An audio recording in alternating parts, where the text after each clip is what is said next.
नमस्कार विद्यार्थी मित्रांनो, ॲडमिनिस्ट्रेटिव्ह स्टडीज या यूट्यूब चॅनलमध्ये मी युवराज चव्हाण तुमच्या सगळ्यांचं स्वागत करत आहे. आज आपण या लेक्चरमध्ये CPI म्हणजे कन्झ्युमर प्राईस इंडेक्स हा काय असतो याच्या संदर्भात डिटेल्समध्ये चर्चा करणार आहोत.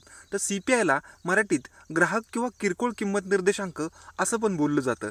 तर जे कोण आज हा पहिल्यांदा व्हिडिओ बघत आहेत त्यांनी ॲडमिनिस्ट्रेटिव्ह स्टडीज MPSC UPSC ह्या चॅनलला सबस्क्राईब करून प्लेलिस्टमध्ये जी काही अर्थशास्त्र व इतर विविध विषयातले जे काही विविध लेक्चर्स आहेत तर तीसुद्धा बघून घ्या की ज्याचा तुम्हाला स्पर्धा परीक्षा करत असताना खूप उपयोग होऊ शकतो. तर ठीक आहे, आपण आपल्या लेक्चरला सुरुवात करूया. तर गेल्या काही आपण लेक्चर्समध्ये इन्फ्लेशन म्हणजे काय असतं, म्हणजे की वस्तू आणि सेवा यांच्या किमती अशा कंटिन्युअसली वाढत जाणं त्याला इन्फ्लेशन किंवा आम्ही महागाई म्हणतो. तर ही महागाई का निर्माण होते, महागाईची कारणं वेगवेगळी कोणती असतात आणि या महागाईच्या अर्थव्यवस्थेत वेगवेगळे परिणाम कोणते होत असतात.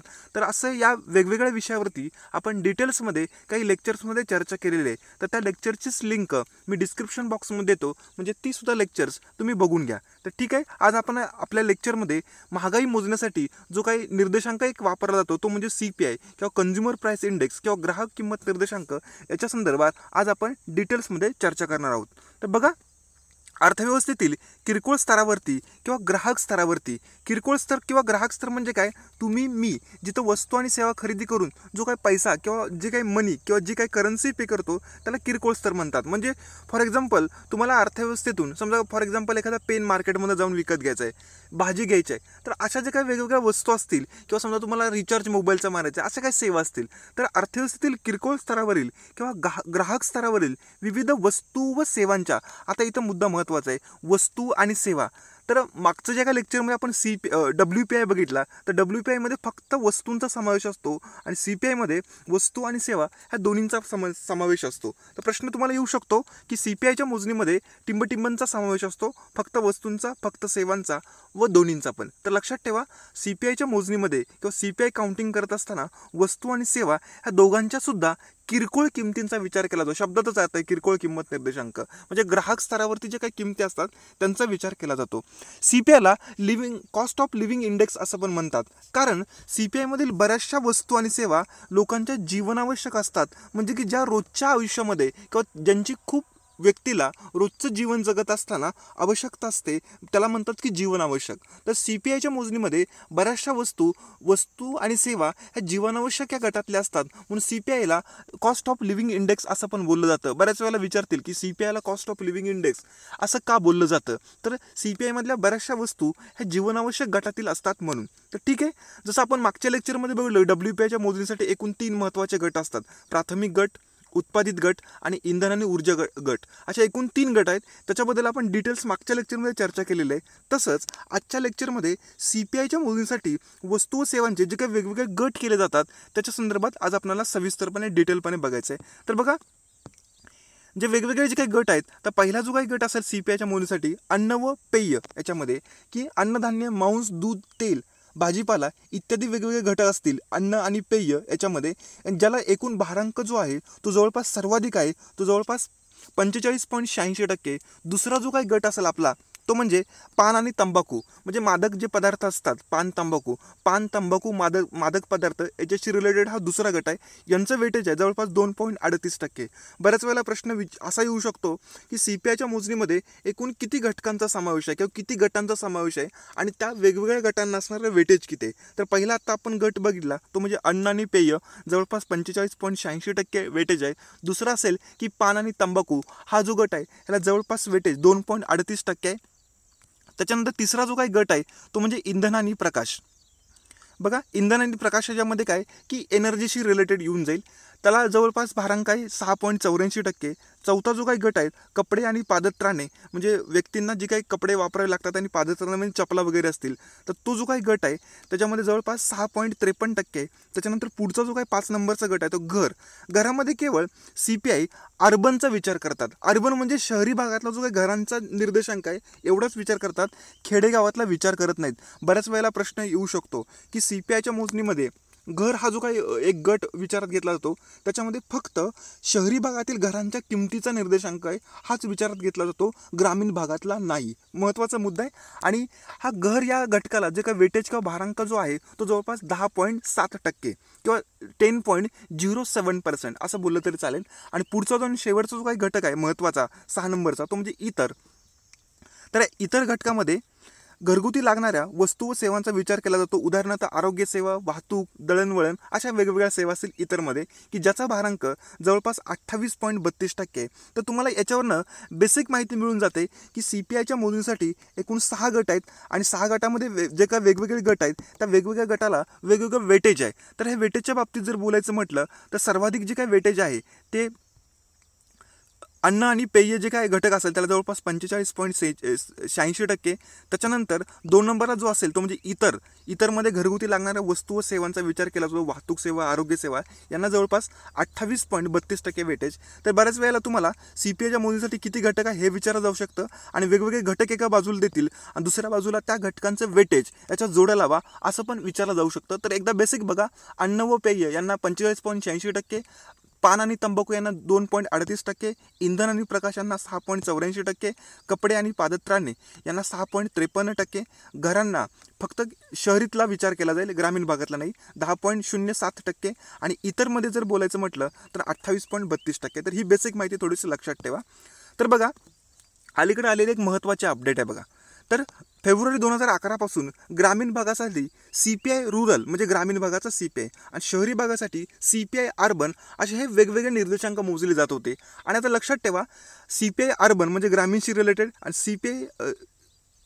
CPI रुरल म्हणजे खेडेगावाशी रिलेटेड, CPI अर्बन हा शहरी भागाशी रिलेटेड, याच्यामध्ये वेगवेगळ्या वस्तू आणि सेवांचा सुद्धा समावेश आहे. तर लक्षात ठेवा, इथं CPI रुरलमध्ये जवळपास 448 वस्तू व सेवा आहेत. म्हणजे याच्यामध्ये दोन्ही पण वस्तू आणि सेवा दोन्ही पण आहेत.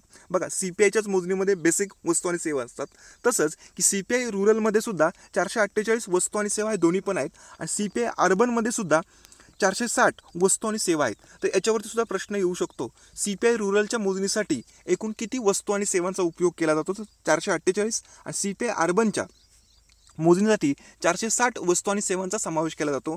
आणि ह्या दोघांचा जो एकंदरीत किंवा कंबाईन जो असतो त्याला कंबाईन CPI किंवा एकंदरीत ग्राहक किंमत निर्देशांक असं सुद्धा बोललं जातं. तर बघा, जसं अर्थव्यवस्थेतले वेगवेगळे गट असतात तर वेगवेगळ्या 4 घटकांसाठी हा वेगवेगळ्या प्रकारे CPI मोजला जातो. तर लक्षात बऱ्याच वेळेला येऊ शकतं की CPI अर्थव्यवस्थेतल्या खालील कोणकोणत्या गटासाठी मोजला जातो. तर आपण हे 4 गट सुरुवातीला बघू, म्हणजे तुमच्या क्लिअरिटी येऊन जाईल की वेगवेगळ्या गटांसाठी कसा कसा मोजला जातो. तर पहिला जो काही महत्त्वाचा गट आहे CPI IW म्हणजे किरकोळ किंमत निर्देशांक किंवा ग्राहक किंमत IW म्हणजे इंडस्ट्रियल वर्कर, जे कारखान्यामध्ये वगैरे काम करतात अशा व्यक्तींना.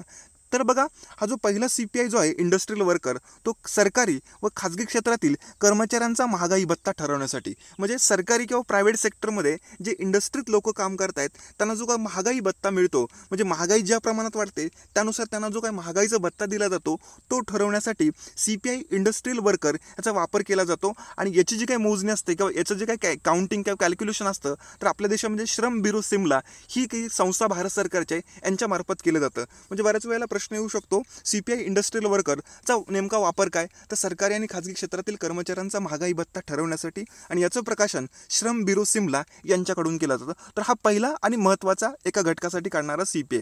दुसरा जो काही घटक असेल आपला महत्त्वाचा तो CPI AL म्हणजे ॲग्रिकल्चर लेबर, शेतमजूर असतात, म्हणजे शेतीमध्ये जे प्रत्यक्ष काम करतात तर त्यांना शेतीमध्ये प्रत्यक्ष काम केलं तर त्यांना किमान वेतन किंवा किमान मोबदला त्यांच्या कामाचा किती मिळाला पाहिजे, आणि त्याच्यामध्ये जसं जशी महागाई वाढते त्याप्रमाणे तो त्यांचा कामाचा किमान मोबदला अपडेट करण्यासाठी CPI ॲग्रिकल्चर लेबर याचा वापर केला जातो. आणि याचंही प्रकाशन श्रम ब्युरो सिमला या संस्थेकडून केलं जातं.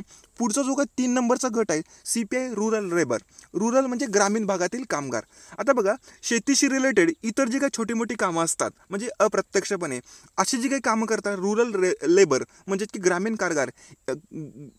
कारागीर किंवा ग्रामीण कामगार यांचासुद्धा जो काही मजुरीचा जो दर असतो किमान तो निश्चित करण्यासाठी आणि त्याच्यामध्ये आवश्यक ते बदल करण्यासाठी CPI रुरल लेबर याचा वापर केला जातो. आणि याचंही प्रकाशन श्रम ब्युरो सिमला या संस्थेकडून केलं जातं. म्हणजे बघा, तुमच्या लक्षात आला मुद्दा महत्त्वाचा, CPI industrial worker, CPI agriculture labour आणि CPI रूरल लेबर या तिन्हींचं प्रकाशन श्रम ब्युरो सिमला ही एकच संस्था करत असते. आणि 4 नंबरचा जो आहे CPI UNME, CPI urban non manual employees, म्हणजे शहरी श्रमिकेतर कर्मचाऱ्यांसाठी महागाई निर्देशांक त्याला म्हणतात. CPI नॉन मॅन्युअल एम्प्लॉईज एवढं लक्षात ठेवा. तर याच्यामध्ये प्रामुख्याने CPI UNMEचा वापर सेवा क्षेत्रामध्ये काम करणाऱ्या कर्मचाऱ्यांना महागाई भत्ता ठरवण्यासाठी, जे सर्व्हिस सेक्टर आपल्याकडे आहे, म्हणजे जे काही बँकिंग सर्व्हिसेस असेल, इन्शुरन्स सर्व्हिसेस असेल, तर याच्यामध्ये जे काही कामगार काम करतात, तर यांना नेमका महागाई भत्ता कसा ठरवायचा यासाठी CPI UNMEचा वापर केला जातो. आणि याचं प्रकाशन CSO कडून, सेंट्रल स्टॅटिस्टिकल ऑफिस ही भारत सरकारची संस्था आहे, याच्याकडून प्रकाशन केलं जातं. पण अलीकडे 2008 पासून या निर्देशांकाचं प्रकाशन भारत सरकारनं थांबवलेलं आहे. म्हणजे तुम्हाला एवढं लक्षात ठेवा की समाजातील एकूण 4 घटकांसाठी वेगवेगळा CPI काढला जातो. पहिला असेल ते औद्योगिक कामगारांसाठी, दुसरा असेल ॲग्रिकल्चर लेबर, तिसरा असेल रूरल लेबर, चौथा असेल शहरी श्रमिकेतर कर्मचाऱ्यांसाठी. तर सुरुवातीचे जे काही 3 आहेत ते श्रम ब्युरो सिमला यांच्याकडून प्रकाशित केलं जातो. आणि जो चौथा आहे तो CSO म्हणजे सेंट्रल स्टॅटिस्टिकल ऑफिस या संस्थेकडून प्रकाशित केला जातो. तर जसं आपण मागच्या लेक्चरमध्ये बघितलं होतं की हेडलाईन किंवा टॉपलाईन WPI, तसंच आत्ता इथं आपल्याला बघायचं आहे हेडलाईन किंवा टॉपलाईन CPI. तर बघा, आता जसं बघितलं आपण, शहरी भागासाठी काही वस्तू आणि सेवा असतील CPIसाठी, तसंच ग्रामीण भागासाठी काही वस्तू आणि सेवा असतील. तर शहरी भागामध्ये 448 वस्तू आणि सेवा असतील आणि ग्रामीण भागामध्ये 460 वस्तू आणि सेवा असतील. तर या सर्वांचा विचार करून जो CPI मोजतात त्याला हेडलाईन किंवा टॉपलाईन CPI असं म्हणतात. जसं आपण मागच्या लेक्चरमध्ये बघितलं होतं बघा, हेडलाईन किंवा टॉपलाईन WPI म्हणजे 697 सर्व वस्तूंचा विचार करून काढला जातो, त्याला हेडलाईन किंवा टॉपलाईन WPI आपण मागच्या लेक्चरमध्ये बघितलेलं आहे. तसं की शहरी भागातील आणि ग्रामीण भागातील सर्व वस्तू आणि सेवा यांचा विचार करून जो काही CPI काढतात त्याला हेडलाईन किंवा टॉपलाईन CPI असं म्हणतात. पुढचा मुद्दा आपला की कोर CPI, कोर म्हणजे गाभा. तर आता याच्यामध्ये बघा की अन्न, वस्तू व पेय, म्हणजे अन्न, वस्तू आणि पेय यांचा जो काही गट आहे, आणि इंधन आणि व प्रकाश हे जे काही महत्त्वाचे घटक आहेत की ज्या वस्तू आणि सेवांच्या किमती वारंवार किंवा सारख्या चेंज होत असतात, असा अन्न, वस्तू आणि पेयाचा गट आणि इंधन व प्रकाश यांचा गट हे वगळता, म्हणजे हे सोडून किंवा हे बाजूला ठेवून इतर उर्वरित वस्तू आणि सेवा यांचा विचार करून जो काही CPI काढतात त्याला कोर CPI किंवा गाभा CPI असं म्हणतात. जसं आपण मागच्या लेक्चरमध्ये बघितलं होतं की कोर WPI काय असतो, तसंच सेम इकडं पण आहे की अन्न, वस्तू व पेय, इंधन व प्रकाश इत्यादी घटक वगळून उर्वरित वस्तू आणि सेवांचा जो काही CPI काढतात त्याला कोर CPI असं म्हणतात. आणि अलीकडे जो काही नवीन जो काय आलेला आहे CPIच्या संदर्भातली एक संकल्पना, तर ती सुद्धा आपण बघून घ्या. Consumer food price index. तर ही अलीकडे आलेली संकल्पना आहे, म्हणजे ग्राहकांच्या बाबतीतला किरकोळ अन्न महागाई निर्देशांक म्हणजे कंझ्युमर फूड प्राईस इंडेक्स. तर याची अलीकडे मोजणी 2014 पासून मोजणी सुरू झालेली आहे. आणि याच्यामध्ये केवळ CPIतल्या केवळ अन्न वस्तू आहेत, म्हणजे खाण्यासाठी जे काही उपयुक्त येतात अशा केवळ अन्न वस्तूंचा विचार करून हा कंझ्युमर फूड प्राईस इंडेक्स हा काढला जातो. तर याच्या संदर्भात सुद्धा क्वेश्चन येऊ शकतो की केव्हापासून सुरुवात झाली आणि याच्यामध्ये कोणकोणत्या घटकांचा समावेश असतो, तर केवळ अन्न या घटकांचा. तर इथं आपण बेसिक जे काही CPIच्या संदर्भातल्या असतील ह्या आपण संकल्पना बघितलेल्या आहे. तर या लेक्चरमध्ये आपण जे काही बघितलं ते एकदा थोडक्यात उजळणी आपण करून बघूया. सुरुवातीला CPI म्हणजे काय असतो, तर वस्तू प्लस सेवा या दोघांचा विचार करून किरकोळ किमतीवरनं काढला जातो. म्हणजे याच्यामध्ये वस्तू आणि सेवा दोन्ही पण असतात आणि किरकोळ किमती विचारात घेतात. तर हा जो CPI काउंट करत असताना एकूण त्यांनी 6 गट केलेले आहे आणि 6 गटांना वेगवेगळं वेटेज दिलेलं आहे. त्याच्यानंतर CPI जो असतो समाजातील वेगवेगळ्या 4 घटकांसाठी काढला जातो. आणि पुढचा जो काही मुद्दा आपण शेवटीला बघितला तो CPIतला कोर CPI काय असेल, हेडलाईन किंवा टॉपलाईन CPI काय असेल आणि अलीकडेला फूड CPI काय असेल. तर अशा विविध मुद्द्यांच्यावरती आज आपण चर्चा केली.